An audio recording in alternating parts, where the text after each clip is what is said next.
Hapo jana familia nyingine ilidai maelezo zaidi kutoka kwa serikali kufuatia ripoti kuwa jamaa yao amefariki akipigana vita nchini Urusi.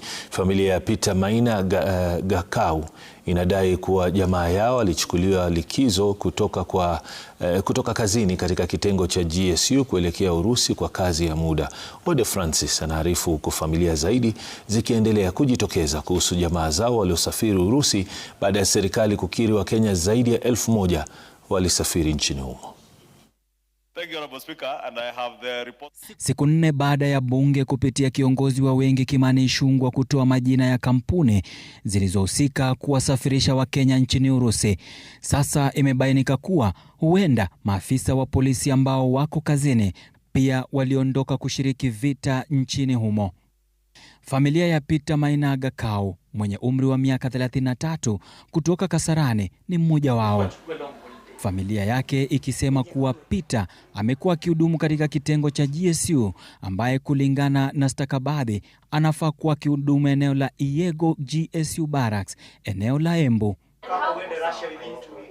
Baada ya kuzungumza na familia yake kwa miezi mitatu kupitia simu, Peter Maina alienda kimya hadi sasa. Tumeongea na yeye 3 months. Akaniambia vitu zake zote zimechomeka.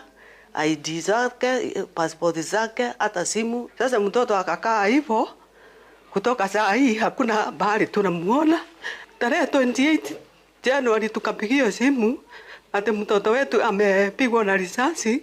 Mamake anasema mwanawe alikuwa ameanza kujipanga kupitia malipo yake aliyopata Urusi. Saa ile ameenda hivyo, saa hiyo ndio ametuma 1 million na nikamnunulia 7. Hakuna pesa ingine ameshalipo. Nambari hii ndiyo ambayo Peter Maina Gakau aliyomtumia mamake kumwarifu kuwa ilikuwa ishara tosha kuwa yuko katika kikosi cha Urusi cha wanajeshi. Itakuwaje mtu wa civil servant ametoka nje ama kaa nje, hajulikani mahali aliko na mpaka wa sasa hawajatujibu.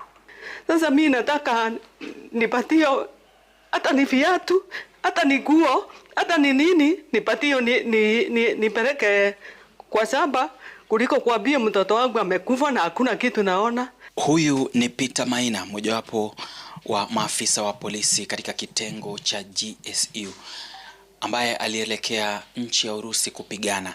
Inadaiwa kwamba hayupo nasi tena, ila maswali yanazidi kuibuka. Maafisa wangapi ambao walielekea nchi ya Urusi kupigana na wangali wanapata mishahara nchini Kenya?